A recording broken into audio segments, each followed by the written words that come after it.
Hello and welcome back to Matt's Automotive Channel. We're in the final stages of completing this clutch install on the GT500. One of the things we need to do in this video is check for proper clearances on the new throwout bearing, since we did not go with the recommended XD throwout bearing for this clutch.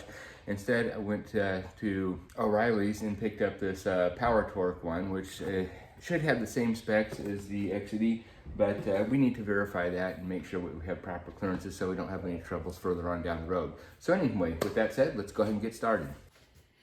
All right, as illustrated in the previous video, we have a pretty good size difference in the two slave cylinders here. This one is actually about 1.25 inches longer than this one, but that's okay because the clutch that we installed is about the same in terms of being thinner by that same amount. Anyway, the main concern here is to make sure that this new slave cylinder is operating in the normal range. We want to make sure that it's not overextended. We also want to make sure that it's not going to get completely bottomed out. So we need to take measurements on the bell housing and also on the motor, and then compare those two to see where this is actually going to be operating. Okay, on the transmission side, we need to make two different measurements. And we basically want to know what the distance from the edge of this bell housing is to the throwout bearing with it fully out, and then also with it fully compressed. And then we'll take a similar measurement over on the engine as well. So anyway, I'm going to use this straight edge here, this angle iron, and use this plunger to measure the depth. So this will be the first measurement with it fully extended. Now let's take our second measurement with the cylinder fully in.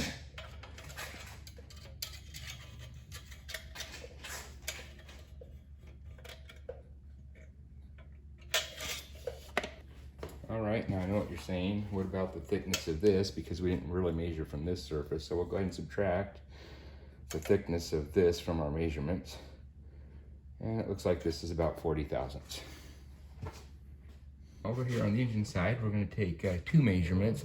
And when you take these measurements, make sure it's with the spacer in place here. So, we'll use this straight edge here.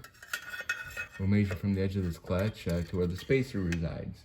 And then the next measurement will be from the edge of this to where the fingers are, and we need to subtract those differences.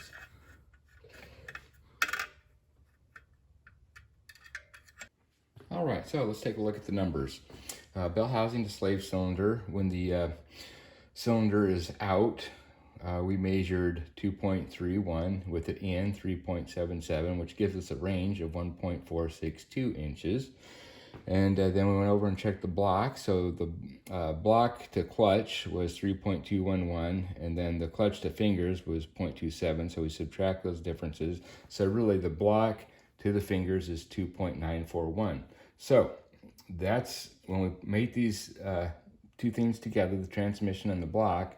Basically, that clutch is going to go in 2.41 inches. So we take the 2.41 inches and subtract it from the bell housing to throwout bearing, which is 2.31, and that will give us our slave cylinder compression. So that cylinder at the end here is going to get compressed 0.631 inches as we put the two things together.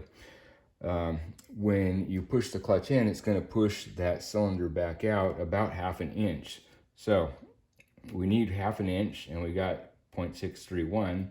So that leaves us with a little over a 1/10 of an inch to play with. So we're good there. And then if we look at the slave range, which was the difference between the in and out, we got 1.462 inches. And the slave compression is the 0.631. So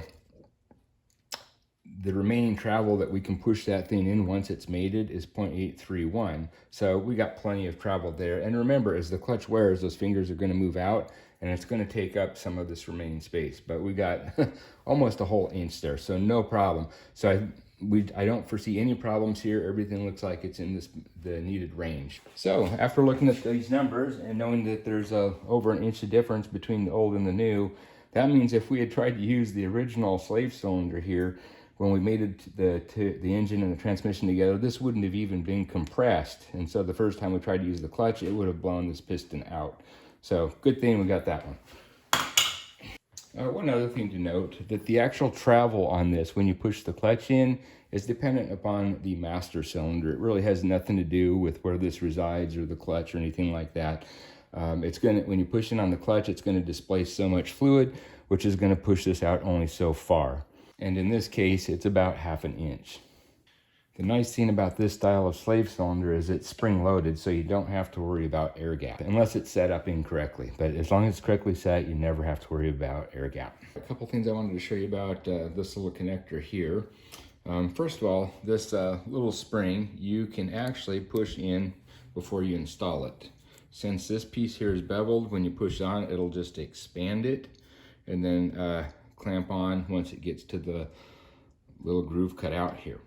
The other thing to note is that if you look at this closely,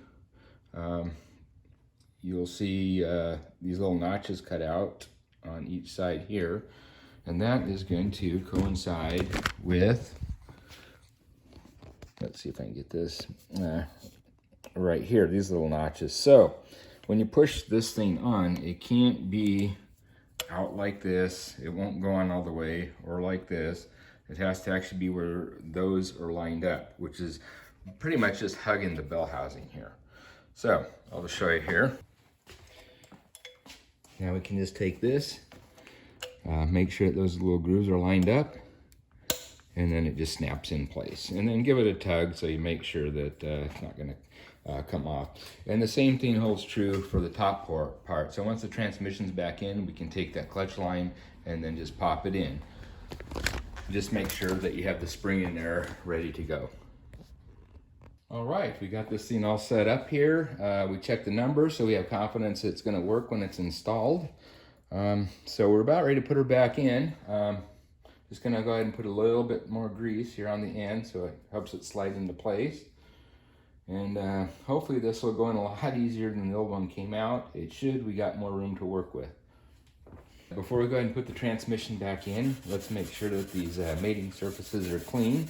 So that way when we put it back, everything will fit nice and square.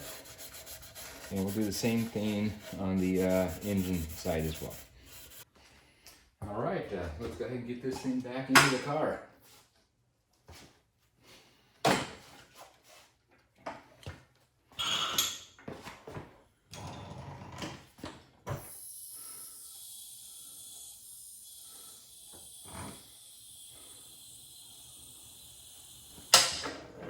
Before we try to make these things up, remember to take your alignment tool out, and then also try to get this wiring harness up as far and out of the way as possible so it doesn't interfere when you're trying to get the transmission in. As you can see, I kind of push these wires up so they're out of the way, so all the bolt holes that are exposed, no wires that's going to inhibit trying to get that thing back in.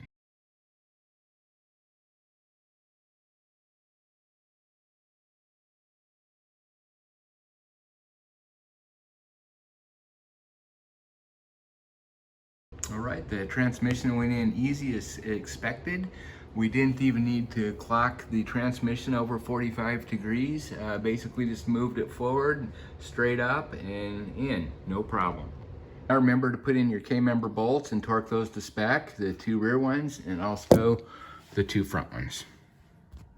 Now we got all the bell housing bolts torqued to spec, and now we can continue on with the starter. When the transmission's still unbolted from the rear, you got room to maneuver. So I went ahead and pulled the wiring harness back down and I plugged it in to this little spot here, which holds it, which is pretty essential when you're plugging the O2 sensor back in, because that little keeper will hold that O2 plug in place. Okay, also while the transmission down, is a good opportunity to go ahead and plug in your clutch line. So let's go ahead and pull this and plug it in. Now we can take off the straps going around the transmission and the transmission jack, and then we'll reattach our wiring harness to the transmission. Now that we have the wiring harness, everything plugged in the transmission, we got the starter back in. We can go ahead and put raise the transmission and reattach our cross member. I went ahead and replaced the heat shields, so those are back on now. And so before we go any further, let's go ahead and hook in the shifter mount on the underside of the car, right there.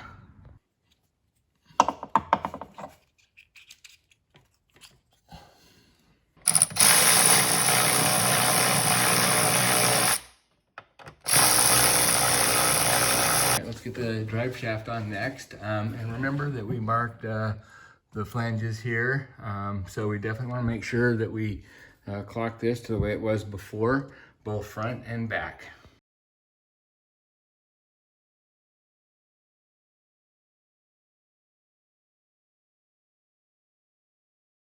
Reattaching the two-piece drive shaft. Remember there are two spacers to go on top, so they make contact with the body and the drive shaft.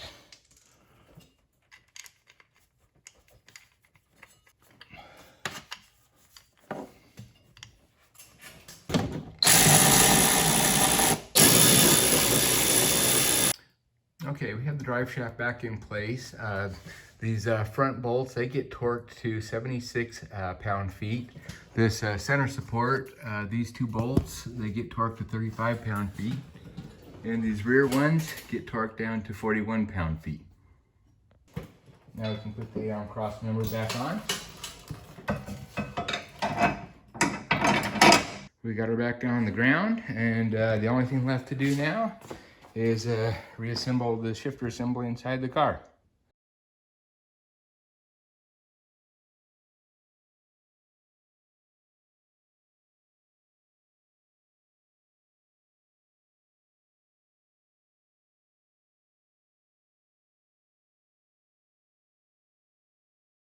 Let's get an idea what this new clutch feels like.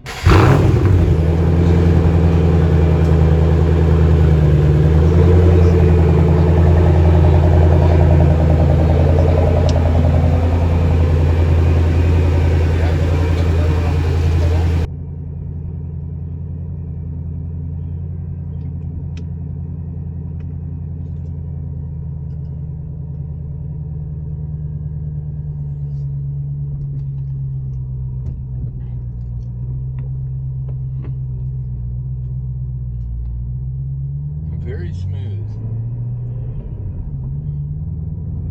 Very smooth. Wow, one thing I'm noticing that I was not expecting was how this shifts. I expected the clutch pedal to feel a little different, but I didn't expect it to shift any differently. And the way that it shifts differently is that it shifts pretty smooth. I mean, it's very easy to get it into gear. Before it was a little difficult to get it into gear. So I'm kind of wondering now if the stock slave cylinder may have had an internal leak or something and wasn't completely disengaging the clutch, which would obviously make it tougher to get it into gear. And maybe that's why it went out so early. Maybe it was not completely disengaging and it was wearing the disc down a little quicker than it should have. But oh my gosh, this shifts so different. According to the instruction manual for this clutch, it's supposed to stay out of the power for a while, and what it wants is about 400 miles of driving, a lot of clutch engagements. That's not freeway miles, that's going to be in-town miles, stop and go. So we'll really have to get it broken in before we really put it through the test and see how well it grabs. Like this clutch stop was very successful, and if we do have to change that again, we know it's going to be a lot easier because of that clutch just being thinner. Pulling the transmission is going to be much simpler. We're not going to have to unbolt the K member or twist the transmission 45 degrees to get out, which I hate because I feel it's kind of dangerous, especially depending on the type of transmission jack you have. You know, I feel like it even revs up a little bit quicker, and that's probably due to the weight difference in the clutches. There's literally less mass here by 12 pounds. So this actually should make this car a little bit quicker as well. So I guess the three things to take away from this is lighter clutch, shifts much better, and probably picked up a little bit of performance due to the weight difference. I think I'll end this video here, and after we get it broken in, maybe we'll take it out to the drag strip and put it through some more paces and test it and give it a good thorough rating after it's done its thing breaking in. So anyway, I'll catch you on the next video. Bye bye.